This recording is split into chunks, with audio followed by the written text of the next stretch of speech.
Ya volvimos. 2 de octubre de 1968. Ese 2 de octubre que no se olvida, o al menos eso nos han dicho siempre, que es un día que no se debe de olvidar. Continuamos entonces el movimiento, cada vez creía obviamente que intentaba hacer algo, el tiempo para el gobierno se acortaba cada vez más, estábamos a escasos 10 días de iniciar las Olimpiadas y obviamente que los atletas internacionales y que todo el comité de periodistas a nivel mundial llegaran a México y obviamente el gobierno no quiere que se vea o que sea esa cara de los estudiantes o del movimiento estudiantil el que caracterice a México obviamente en esos momentos. Así entonces llegamos a Tlatelolco. Tlatelolco se había convertido para los jóvenes del movimiento en un lugar muy concurrido para poder hacer sus mítines, sus pláticas, algunas marchas, algunas reuniones con la comunidad estudiantil.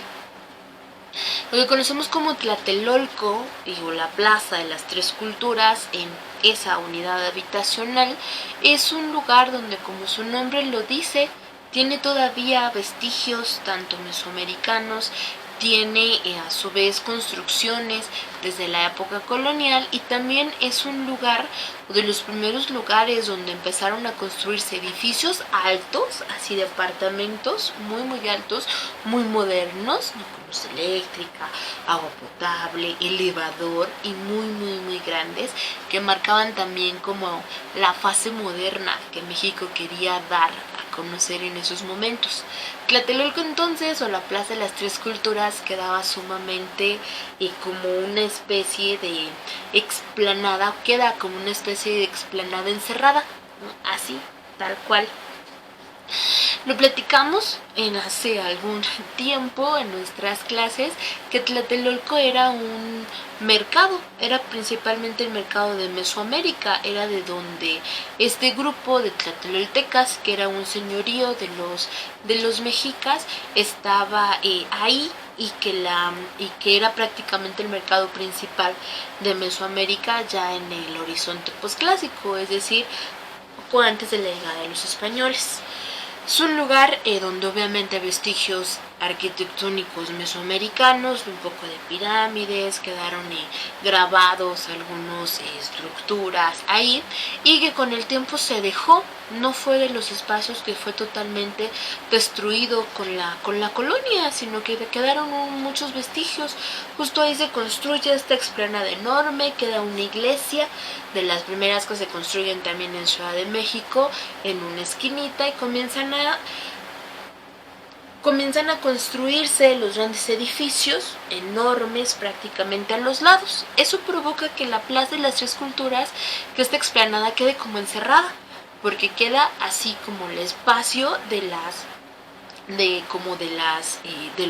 lo prehispánico, en una esquinita queda la iglesia y empiezan a quedar así los edificios, algunos parquecitos. De esa forma uno tiene que caminar, así es un caminito para poder salir a la avenida. Entonces prácticamente son 4 entradas nada más las que tiene Tlatelolco y queda todo como una gran explanada que es utilizada inclusive hasta el día de hoy como un lugar de juegos de los chicos, porque pues está libre, ¿no?, de tráfico, de personas, etcétera. Por eso también ese lugar es una explanada sumamente grande.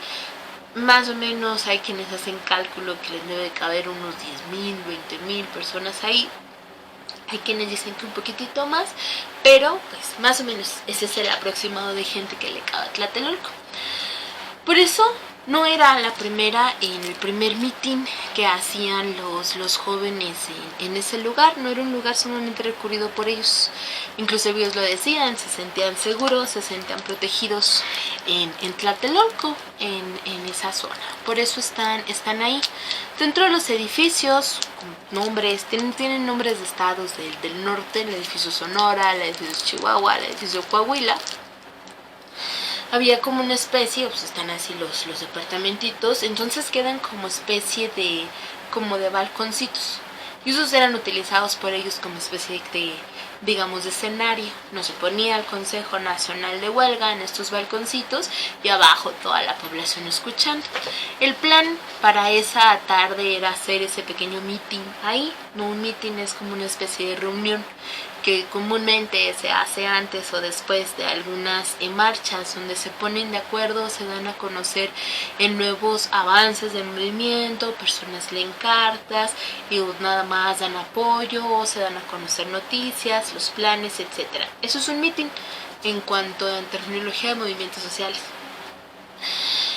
Por lo general se hacían antes, después se partía a la marcha. Ese día no era la excepción, no estaba calculado este meeting es más o menos entre 6 y media de la tarde. Después de ahí partir un poquito en marcha hacia Zócalo o hacia donde alcanzara. Sin embargo, ese día los planes comienzan a cambiar. Desde muy temprano en la unidad habitacional de Tlatelolco, principalmente desde el edificio Coahuila, en la parte de arriba, en la azotea, empezaron a llegar francotiradores y que se quedaron ahí toda la tarde. Muchos, obviamente, vecinos de esos edificios no entendían por qué personas civiles con armas, por qué vestidos de civiles. Personas de civiles con armas se escondían arriba en la azotea y se quedaron ahí todo el día. Llega entonces la hora del meeting, las 6:30 de aquel jueves 2 de octubre de 1968 en la Plaza de las Tres Culturas de Tlatelolco. Comienza el Consejo Nacional de Huelga de manera normal, hablando como compañeros, estamos aquí reunidos, lo que está pasando es esto, bla bla, ahora la compañera nos va a platicar y comienzan entonces a llevar a cabo su meeting. Cuando dicen, ¿saben qué, compañeros? La situación está muy complicada porque vieron que comenzaron a llegar tanques. Los tanques, las tanquetas, que son como tanques pero más chiquitos, comenzaron a llegar por las 4 esquinas de la plaza de Tlatelolco y prácticamente comenzaron a cerrar las salidas y las entradas. Por eso el Consejo Nacional de Huelga dicen, ¿saben qué? Esto está muy complicado, hay mucho policía, no hay muchos soldados, no hay que arriesgarnos y pues mejor dejamos la marcha para después. Dejamos el mitin aquí y cada quien en su casa. Justo cuando se estaba despidiendo el Consejo Nacional de Huelga, en el techo explotaron 3 bengalas de luz blanca, así, pshu, pshu, pshu, y junto con las bengalas empezaron a llover balazos y nadie entendía de dónde ni por qué. No venían del techo, de los lados, comenzaron el empujadero y comenzó obviamente el desconcierto y el descontrol.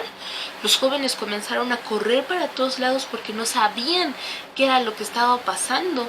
No, los empujaban, los golpeaban, de repente un compañero al lado caía muerto. Muchos policías, muchos soldados que estaban con ellos en el movimiento, que habían estado con ellos marchas y marchas, tampoco entendían qué era lo que pasaba.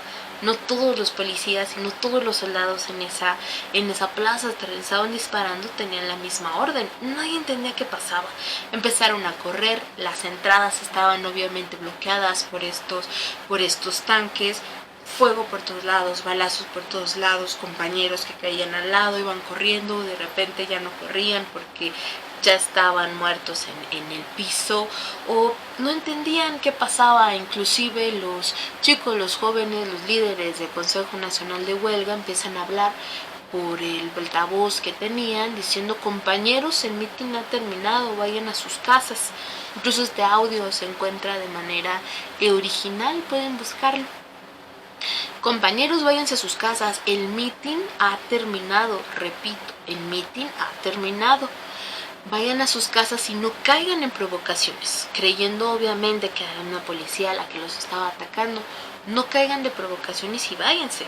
Sin embargo, nadie sabía qué era lo que sucedía.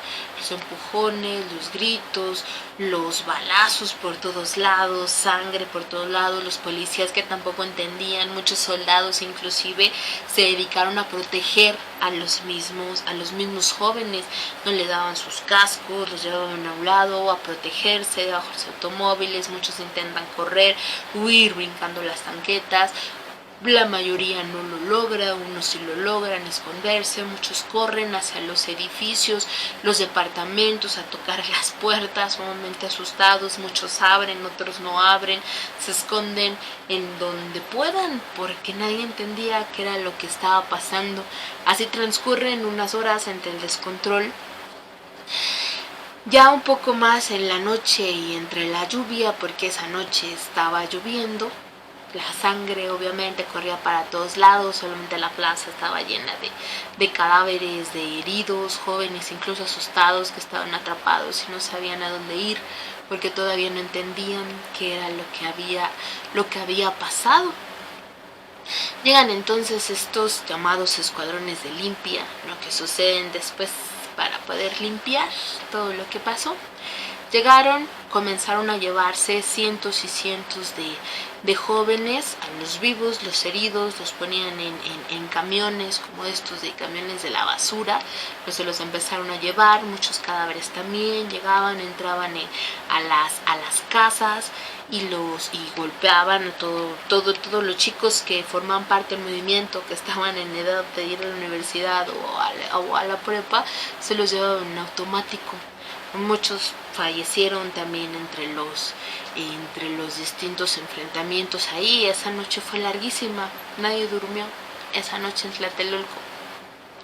Comenzaron entonces a llevárselos, mucho ruido, balazos que se escuchaban de acuerdo a los testimonios de los vecinos que vivían en esos departamentos, que tampoco entendían qué era lo que estaba sucediendo en esos momentos.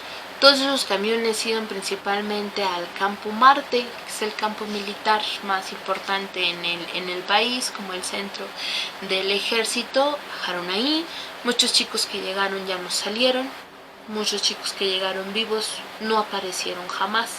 Se sabe, o de acuerdo a los testimonios de los compañeros, se sabe que entraron o que se los llevaron al Campo Marte, pero no aparecieron nunca.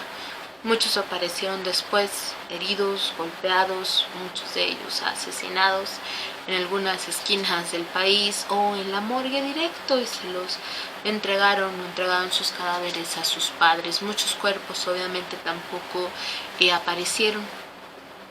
Después de aquella situación, en la mañana, muy de tempranito, había obviamente toda la explanada de Tlatelolco estaba prácticamente inundada de sangre, de zapatos, de ropa que se había quedado ahí, mochilas, cuadernos. Muchos chavos obviamente iban de la escuela al mitin directo y había obviamente demasiado tiradero. Llegaron escuadrones de barrenderos, camiones de basura, lo limpiaron, llenaron de acerrín. Sabemos que el acerrín absorbe humedad, llenan de acerrín toda la explanada. Cuando amaneció aquel 3 de octubre de 1968, pues prácticamente no había rastros absolutamente de nada en la explanada de Tlatelolco. Todo como si nada hubiera pasado. Tanto los cadáveres como los chicos se encontraban obviamente en otros lugares y ya no estaban ahí. Después, ese día, ese 3 de octubre, solamente salió una nota chiquitita en un periódico de baja circulación en el país, donde decía que jóvenes se habían enfrentado al ejército mexicano en Tlatelolco y que habían provocado la muerte de algunos tanto estudiantes como vecinos de la unidad y principalmente de soldados, pero hablaban de un enfrentamiento causado por jóvenes y hablaban de cerca de 10 entre muertos y heridos. Nada que ver con la realidad, pero eso fue lo único o la única nota que salió en ese día. Inclusive hay muchísimas versiones en cuanto a los medios de comunicación. Jacobo Zabludovsky es uno de los periodistas más importantes y famosos que tenemos en el país, y justo en esos momentos él tenía su noticiero, y es también una de las grandes, como entre leyendas urbanas y no, de lo que pasó después. No se dice, él siempre utilizaba una corbata negra en su noticiero. Es algo así como el día de hoy, si hacemos una comparación, puede ser lo que conocemos como La Torre, que es así como de los principales periodistas, por decirlo así, presentadores de noticias, algo así, Entonces dicen que recibe una noticia, una llamada, directamente a presidencia, y le dicen no puede utilizar su corbata negra hoy porque no queremos que absolutamente haya un símbolo de luto por lo que pasó. Obviamente él dice que no y sale con su corbata negra, pero dice una frase que para muchos ha sido sumamente dolorosa, porque así él empezaba todos sus noticieros y obviamente no cambió nada. Y prácticamente era una frasecita más o menos que decía, hoy es un día, hoy vuelve a salir el sol, hoy es un día hermoso, hoy vuelve a ser un día muy bonito. Y todos así, ¿cómo es posible que diga eso? Sin embargo, pues es parte también de lo que platicábamos al principio del video, de la ley Mordaza.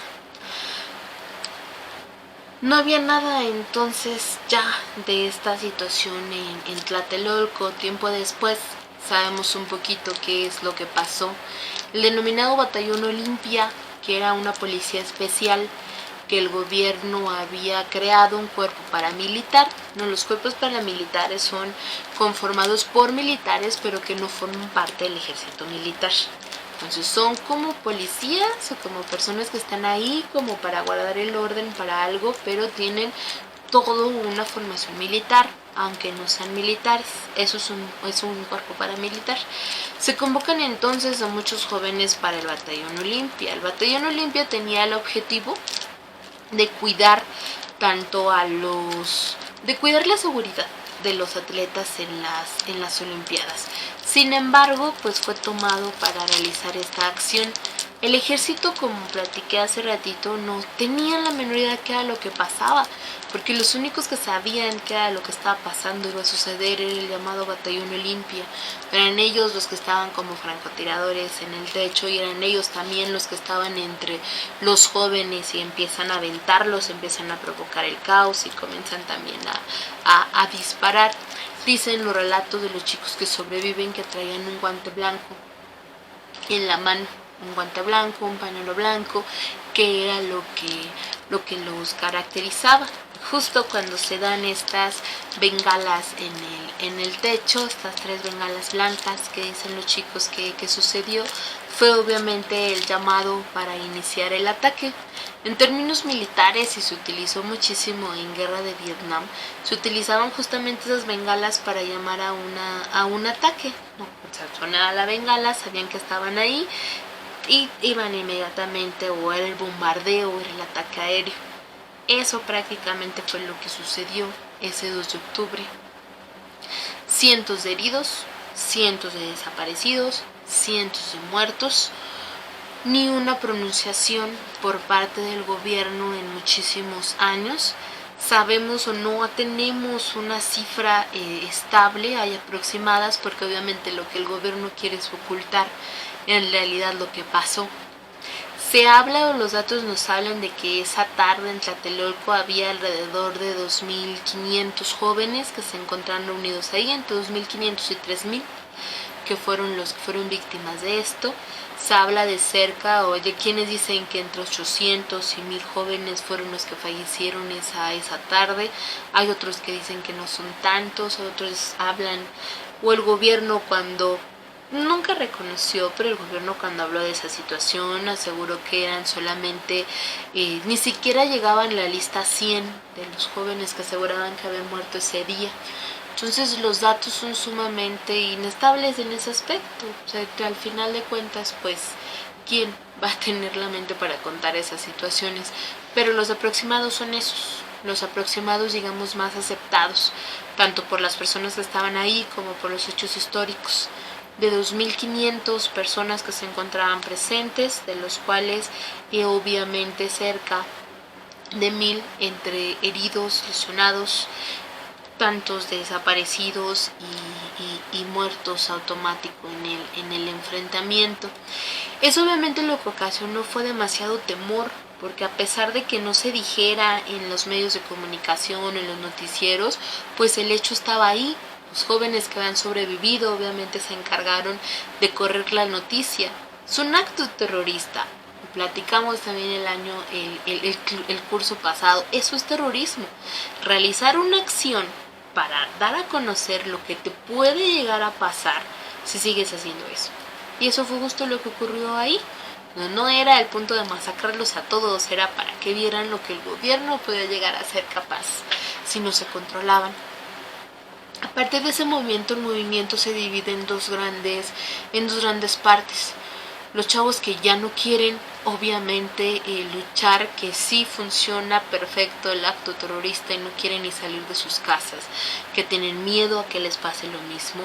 No era igual, ya no era el hecho de que salieras de tu casa y pudiera llegar una patrulla y llevarte un carro y desaparecieras y no aparecías nunca. Era que al estar miles de personas reunidas, el gobierno se había atrevido a atacarlos. Plena luz del día, que eran las 7 más o menos, empezaba a oscurecer, en un lugar sumamente público, lleno de gente, como lo era la unidad habitacional Noralco-Tlatelolco, y que obviamente después no dijera absolutamente nada y que provocara todo lo que provocó. No era el poder, era prácticamente el despliegue de fuerza que podía llegar a tener el gobierno mexicano para poder controlar una situación así. Muchos chavos obviamente ya no quieren seguir en el movimiento por miedo, por temor de que eso pueda volver a ocurrir o que inclusive con ellos pueda ser peor. Sin embargo, otros tantos continúan y con el movimiento de manera muy pacífica, pero sumamente relajada. No, marchitas, tranquilas, letreritos, aquí, allá y ya. Hay otro parteaguas también muy fuerte que son las guerrillas. Llega un punto en el que los jóvenes dicen: ya basta, si el gobierno se atreve a asesinarnos, no queda de otra, a tomar las armas y enfrentar al gobierno. Y surgen entonces así las guerrillas urbanas, que después vamos a platicar de ellas un poquito.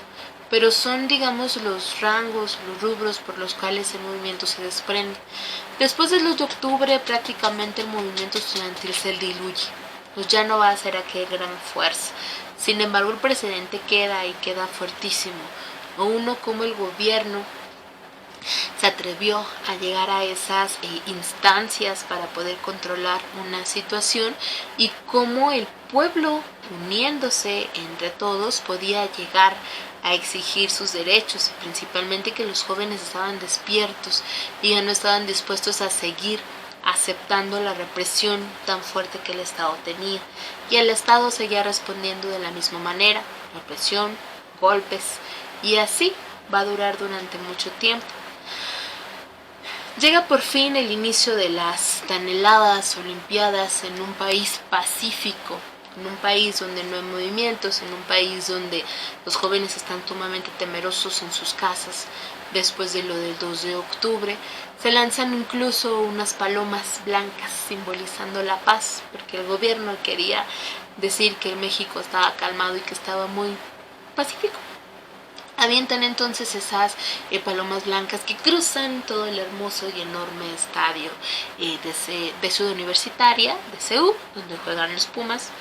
Sin embargo, algunos jóvenes que se encontraban ahí presentes sueltan un papalote negro, simbolizando obviamente el luto y estar en contra de esa situación. Entonces, cuando cruzan todas las palomas, y se ve en la cámara, se ve también perfecto como un papalote negro cruza. Fue la manera también en la cual tenían de reclamar esa situación.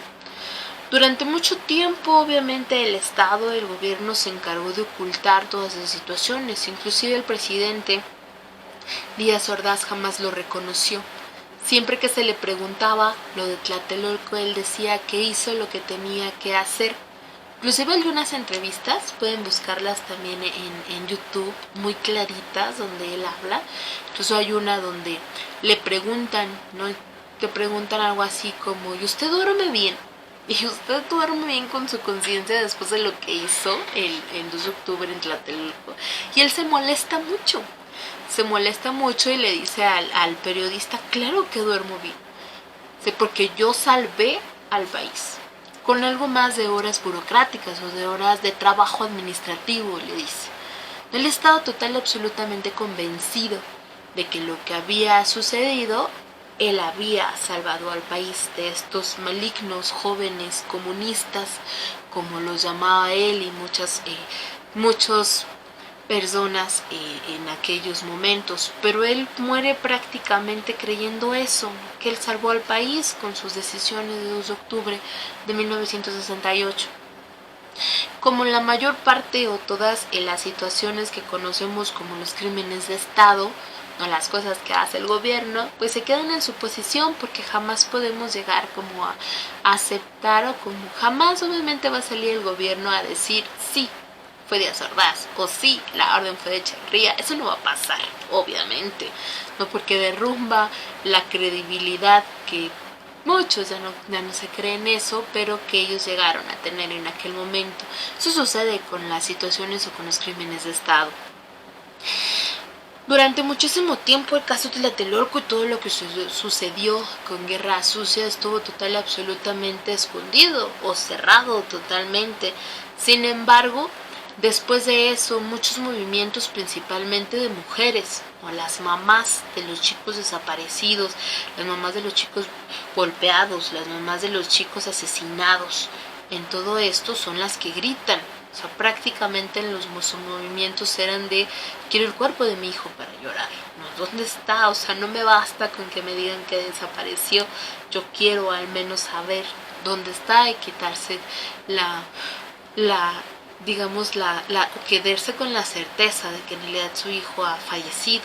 Y es gracias a esos movimientos, principalmente de estas madres, de los cuales se abren hace unos años, inclusive en la década de iniciando los 2000, se abren estos archivos secretos del gobierno y se rescata muchísimo material, se rescatan muchísimas fotografías y videos, los cuales están viendo en fragmentitos. Pueden buscar el documental completo, se llama El Grito, está en YouTube. Es prácticamente todo lo que se rescató de esos archivos, editado obviamente por la UNAM, y que es mucho de lo que sucedió y que tenemos en imágenes. Después de eso, digamos, termina el gobierno de Díaz Ordaz. Él fallece años después de cáncer. Nunca reconoció lo que pasó. Llega a la presidencia Luis Echeverría Álvarez, en el cual incluso hay muchas historias, o hay muchas, digamos, versiones históricas, las cuales señalan al auténtico responsable como a Luis Echeverría. No dicen que en realidad fue él cuando era secretario de la República, que en realidad es él el que hace el plan y él es el que ordena, no tanto Díaz Ordaz, sino que es él. Y también después, ya en su mandato para 1972, vamos a tener otra matanza sumamente fuerte y complicadísima, como es el Halconazo, que eso es tema para la siguiente clase, en la cual pues se le conoce obviamente a él como el autor intelectual. Hace algunos años, ya para el 2000, la misma presión nacional, internacional y política y social sobre estas situaciones dio como responsable tanto a Luis Echeverría Álvarez, Díaz Ordaz y otros más. Sin embargo, pues no pasó absolutamente nada, porque sí se les reconoce como culpables, pero unos ya se habían muerto. Echeverría, pobrecito, estaba muy enfermo, muy anciano. ¿Cómo lo vas a hacer pasar por un juicio? Y pues no pasó absolutamente nada. Entonces pues seguimos prácticamente en lo mismo. Movimiento estudiantil de 1968, entonces, es una de los grandes parteaguas en cuanto a represión en los movimientos o en los gobiernos priistas, y también lo que llegó a representar en gran parte es el día de hoy. Tenemos o gozamos de esta libertad de expresión, de hacer un Twitter del señor presidente o de burlarnos de lo que pasa, es gracias al movimiento estudiantil del 68. No inicia de ahí, jóvenes que pelearon, de muchos que dieron su vida en cuanto a eso y que no se callaron por una injusticia. Que cuando les pegaron gritaron más fuerte, y cuando les pegaron más fuerte gritaron aún más fuerte. El movimiento estudiantil del 68 entonces representa eso. Por eso es tan emblemático esta parte de que el 2 de octubre no se debe de olvidar, no lo que pasó en esa plaza de las tres culturas, en esa unidad habitacional, no se debe de olvidar. Hay mucho material visual, gráfico, incluso también en películas que ustedes pueden buscar para checar un poquito mejor este tema. Una de las más gráficas y de las más emblemáticas se encuentra esta peliculita llamada Rojo Amanecer. Rojo Amanecer es una película totalmente mexicana de la década de los 80s, me parece, en la cual está muy bonita porque dice todo pero no se ve nada. No, es decir, prácticamente cuentan la historia del 2 de octubre desde un departamentito de la unidad habitacional de Tlatelolco y todo lo que sucede a su alrededor. Entonces es muy buena en ese aspecto, se escuchan pues todo lo que en realidad llegó a ocurrir. Es una película mexicana, inclusive de muy baja producción, pero es muy buena, es de las más emblemáticas. De la época también, un poquito más para acá, tenemos una película que es un poquito difícil de ver, llamada Canoa. Y es difícil de ver porque está basada en hechos reales también, pero es una película sumamente buena, pero en lo personal a mí me duele un poco el estómago siempre que la veo. Canoa es una película que no está directamente basada en el movimiento estudiantil de 68, pero es todo el contexto. Habla acerca de un pueblito llamado San Miguel Canoa en Puebla, en las orillas de un volcán, de un volcán, creo que es el de la Malinche, y un grupo de trabajadores de la Universidad de Puebla, administrativos, que deciden ir a acampar. En un grupo de jóvenes, 5 o 6, y trabajadores, pero jóvenes que deciden ir, trabajadores. Entonces llegan y todo se vuelve un caos porque los escucha el pueblo hablar de que son universitarios y creen que son parte del movimiento, y entonces nos muestra como esta visión que tenían sobre los estudiantes. No, el padre del pueblito comienza a incitar a la población para decir que solamente van a causar el odio y a quitarles la paz, y el pueblo completo termina linchando a estos trabajadores, ¿no? Fallecen a golpes todos por parte de un pueblo completo. Entonces es una situación real. El hecho sucedió días antes de Tlatelolco, sucede en septiembre, si mal no recuerdo, y de eso trata esa peliculita. Entonces es buena porque nos muestra parte del contexto que sucedió en esos momentos, no habla directamente del movimiento. Hace unos años también, deben de ser como 6 o 7, salió una película mexicana también rescatable que se llama Tlatelolco Verano del 68. Cuando yo la vi hace algunos ayeres, estaba en Netflix, no sé si sigue ahí. Rojo Amanecer y Canoa sí están en YouTube, esas sí las pueden buscar ahí. Tlatelolco Verano del 68 es la típica historia de amor entre la chica de la Ibero y el joven arquitecto en la UNAM, me parece, o Politécnico, UNAM, en la cual pues es la típica historia de amor de la chica rica del chico pobre, pero en todo el contexto del movimiento.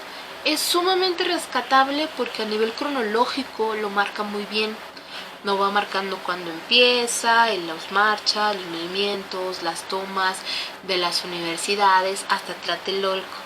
Entonces es una película también mexicana con baja producción, bajo dinerito, pero también sumamente interesante en este aspecto sobre la distinta, digamos, sobre todo el movimiento.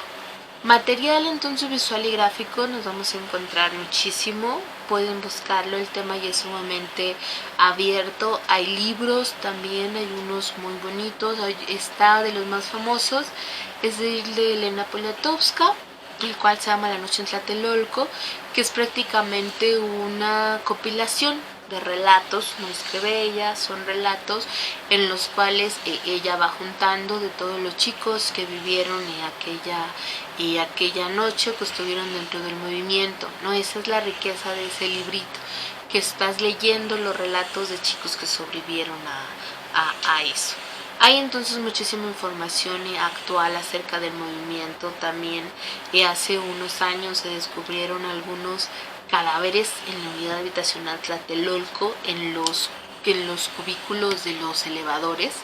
Es decir, está el elevador y quedan así como unos cubitos. También en los ductos de ventilación de jóvenes que se escondieron ahí ese 2 de octubre y que se quedaron encerrados y que fallecieron tanto asfixiados o de hambre y de sed y que nadie los encontró.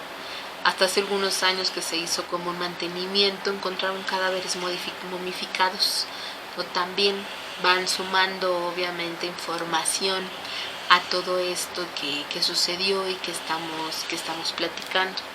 La situación entonces en cuanto a represión y guerra sucia no termina con Tlatelolco. Continúa todavía un periodo más, prácticamente hasta la década de los 90, donde va a calmarse un poco la situación. Cada vez que pasaba, obviamente la información se hace más pública, es más difícil de ocultar algo. Y poco a poco entonces la represión también comienza a disminuir, no desaparece. Al día de hoy tenemos casos de hace algunos años, 2005 tenemos Atenco, un pueblo prácticamente violentado por el Estado. Tenemos también el clásico que esta situación muy conocida por estas nuevas generaciones, que es el de los desaparecidos, los 43 desaparecidos de Ayotzinapa, que también tienen mucho y todo que ver con esto y con el siguiente tema que vamos a ver la siguiente semana, que son guerrillas urbanas. Con esto entonces concluimos el temita del día de hoy. Les recuerdo entonces, se hace solamente una ficha. Sí, son 2 videitos porque no quiero que quede tan grande, pero es solo una ficha porque es solo un tema. Hay que hacer la ficha, ya lo saben, a mano, con dibujito. También hay otras actividades que están ahí dentro de la ficha. Una de ellas es hacer un cartel. Van a imaginar que son estudiantes que están dentro del movimiento estudiantil y van a preparar su material para ir a marcha.